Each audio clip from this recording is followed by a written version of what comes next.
hello viewers আশা কৰো সকলো ভালে আছে দুৰ্গা পূজা বুলিলে ঘৰলে মনত পৰে আৰু আজি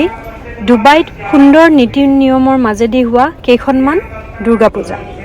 এইখন হৈছে এখন অন্যতম অসমীয়া দুৰ্গা পূজা যিখন 2015 পৰাই হৈ আছে আৰু পূজাৰী কেইজন আহিছে অসমৰ পৰা আৰু এইফালে আমি বাইদেউক ধন্যবাদ জনাইছো যে ইমান কঠোৰ নিয়ম নীতি ৰক্ষা কৰি বাইদেউ এনেকে প্ৰত্যেকখন পূজাই প্ৰত্যেক বছৰে ইমান ধুনিয়াকে পাতি আহিছে আৰু তাৰ বাবে আজি আমি ভাগ ল'ব পাৰিছো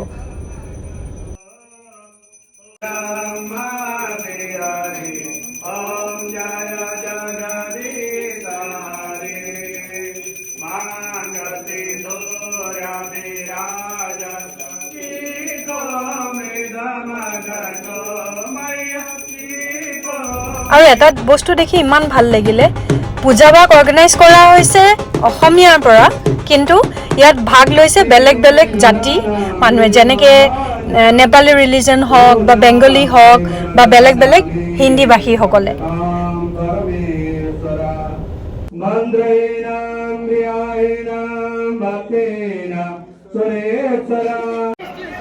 অক্টোবৰ মাহৰ দুৰ্গা পূজাত যদি আপোনালোকে ডুবাই ফুৰিবলৈ আহে তাৰ মাজতে যদি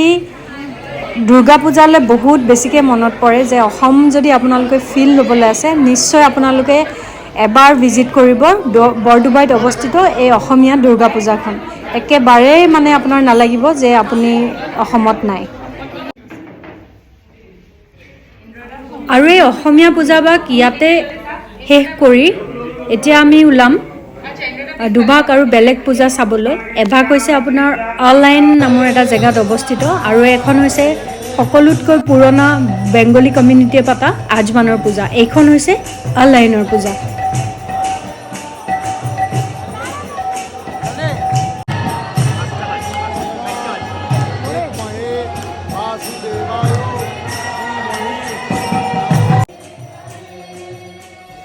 আলেন নামৰ জেগাটুকুৰা ডুবাইৰ পৰা অলপ দূৰ হয় আহোঁতে আপোনাৰ 1.5 ঘণ্টা 2 ঘণ্টামান লাগে কিন্তু ইয়াতে এলাও আছে মূৰ্তি আনি পেলাই পূজা কৰাৰ কাৰণে কিন্তু কিছুমান জেগাত যেনেকৈ ডুবাই কিছুমান জেগাত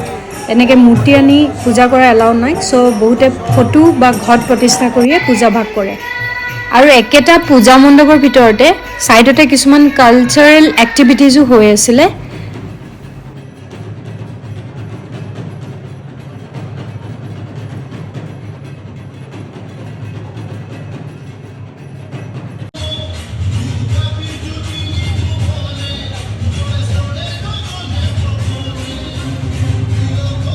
আৰু সৰু এই কণমানি ছোৱালীজনীক দেখি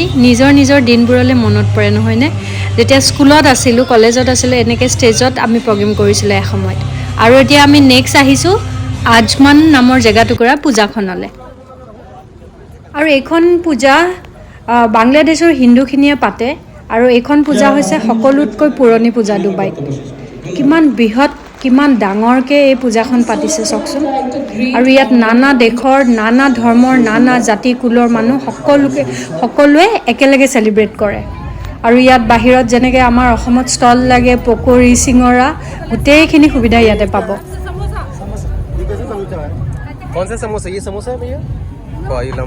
ভিডিঅ'টো ভাল পালে যদি কমেণ্টৰ যোগেদি জনাব আৰু এটা নতুন ভিডিঅ' লৈ আকৌ দেখা হ'ব আজিলৈ আহিছোঁ ধন্যবাদ